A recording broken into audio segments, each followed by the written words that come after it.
team, we have the PMO, we have the graphics and whatever. So what is a teamwork? Teamwork is generally understood as the willingness of a group of people to work together to achieve a common aim. And if you're breaking it down, a team basically consists of team members. So a team member is a person belonging to a specific group of people involved in attempting to achieve a common goal.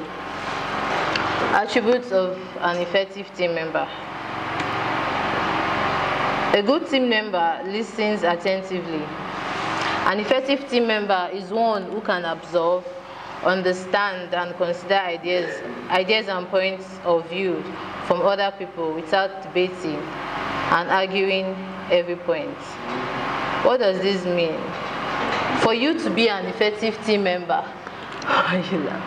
for you to be an effective team member, you have to be somebody that can understand and considers other people's ideas. That is, for example, now I'm in PMO. So let me use somebody like, okay, Mr. Osman is my team lead actually. Then I have Bosse, Debbie, and the rest. So let me use a scenario of when I really came here. When I came here first, basically I didn't know anything. So it's more like I'll have to work with my team members. I'm more like, if there are not people that can actually understand and be patient enough to know that I actually need this and this and this, I will find it very, very difficult for me to be able to fit in. So a team member should be someone that can understand and consider other people's ideas. Then a good team member must actually exhibit flexibility. Teams often deal with changing conditions and often create changes themselves. Good team players roll with the punches. They adapt to ever-changing situations. They don't complain or get stressed out because something new is being tried or same new directions is being set. In addition, a flexible team member can consider different points of views and compromise when needed. He or she doesn't hold rigidly to a point of view and argue it to death, especially when the team needs to move forward to make a decision or get something done. Strong team players are firm in their thoughts, yet open to what others have to offer. Sorry. Another one is a good team member shares openly and willingly. What does this mean?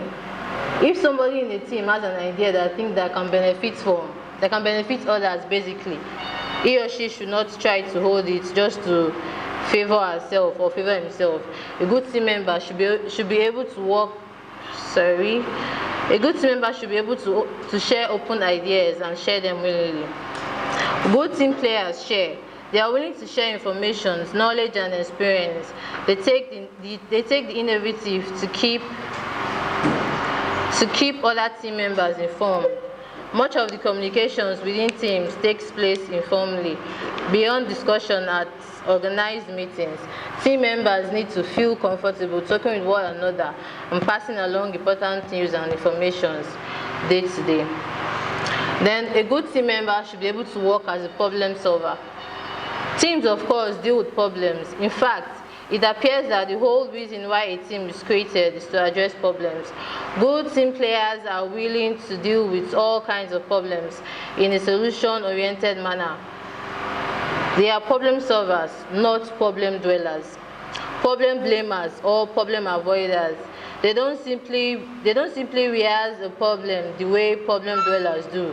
They don't look for others to fault as the blames do, and they don't put dealings with issues the way avoiders do. Then a good team member should be able to treat others in a respectful and supportive manner. What does this mean? It means that if you're in a team, you should actually consider other people's feelings before you do something or take some specific reactions.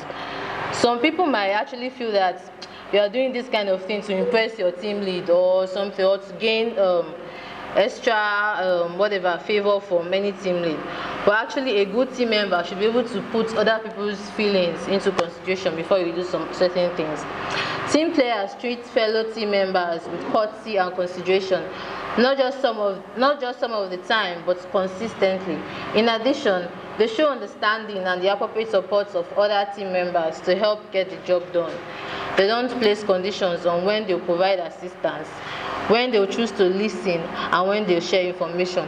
What does this mean? If you want to help a particular team member, you shouldn't do it to place conditions. Like, for example, now I want to ask Bosse for a favor. She not tell me that before she will do that thing for me, I have to get her lunch or something like that. That should not be a quality of a good team member. Then a good team member should recognize when you're wrong. A good team player will back off an idea when it becomes clear it's not the right path. If you believe strongly that your team is making a mistake, you can find a way to come back to the issue when the time is right. But being a stubborn stick in the mud is not a quality of a good team player. A good team player or a good team member should give credit where credit is due. Consequently, it is important to support good ideas, to give credit where credit is due, and to assertively speak up when you have made a significant contribution that merits consideration. What are the benefits of teamwork? One of the benefits of actually belonging in a team, like team players or other team members coming together, it's one, idea generation. Working together on the project will raise the enthusiasm for the whole team to bring out more ideas and foster both individual and team knowledge. The inspiration and ideas that can result from team discussions can never be replaced by any other method. When working in the team, it also makes the ideas visible and tangible so everyone knows the efforts that you're making. What does this mean? If you're working together as a team, it brings idea generations. Everybody with their different ideas. If you have a problem to solve, this person brings A, this person brings B, and with that together, the problem will be solved. Then makes works more fun. To live a stress-free work life, what we need is a little fun at work, and teamwork will create a little more fun at work. Working in a team is inspiring, fun, and brings pleasure. It brings humor and promotes friendship. By making your work environment a happy place, you will automatically spur productivity and a positive attitude to work. Blends complementary strengths. When working in a team, there's a division of work in each member which allows them to focus on the skills they have, on whatsoever each individual believes they can handle. Team members will have the freedom to decide on which parts they are comfortable to work, what they can swap with their colleagues. There is no stress as the work is distributed in a defined way, and you can simply look into something you want to work with. What does this mean? If you're working in a team, some people have weaknesses in some areas actually. So working in a team gives you the ability to blend your strengths together. If this particular person can't do this part, another person can do this other part. So bringing that together, it blends complementary strengths. Then another factor is builds trust. Relying on other people builds trust, and teamwork establishes strong relationship with co-workers. Despite occasional disagreements, an effective team enjoys working together and shares a strong bond. When you put your trust in a co-worker, you are establishing the foundation of a relationship that can endure minor conflicts. Without trust, a team crumbles and cannot succeed on assigned projects.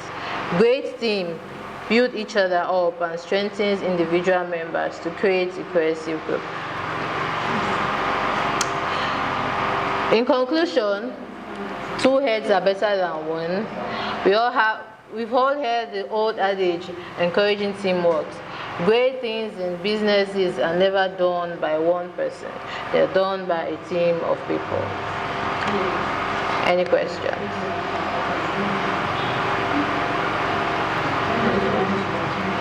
Okay, the situation where we're in a team and it seems like we are doing more, doing all the work, and others are not taking the work so seriously. What do you think someone can do that? Okay. if I get you correctly, maybe your team members are not taking the task given to them. Okay, they're not giving their all. Like I said before, it's a team. You get, one person cannot take the whole blame. If such a person is in a team, to me, my best advice to you is maybe you report that person to a team lead or something. And reporting that person, won't it seem like an attack? Well, I think before you report the person, actually, there might be something you should, maybe like a one-on-one talk with the person or something, because you reporting that person, actually, it has an effect on the entire team. So, any other question?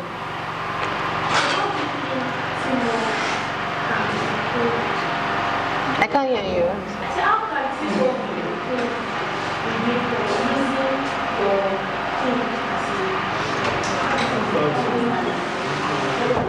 Okay. Well, that question is very tricky. Some team members actually, if you observe in BINCOM, every team has this particular team member that's actually very reluctant to do something at a particular time, and that alone can cause, how will I put it? We make maybe the team lead or maybe a person in a higher position to put the blame on every member of that team. So to me, I feel that person should be encouraged by the team members. I guess.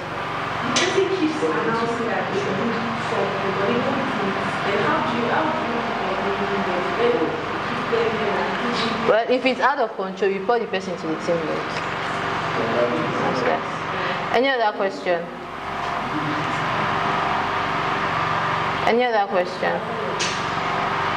All right. Thank you.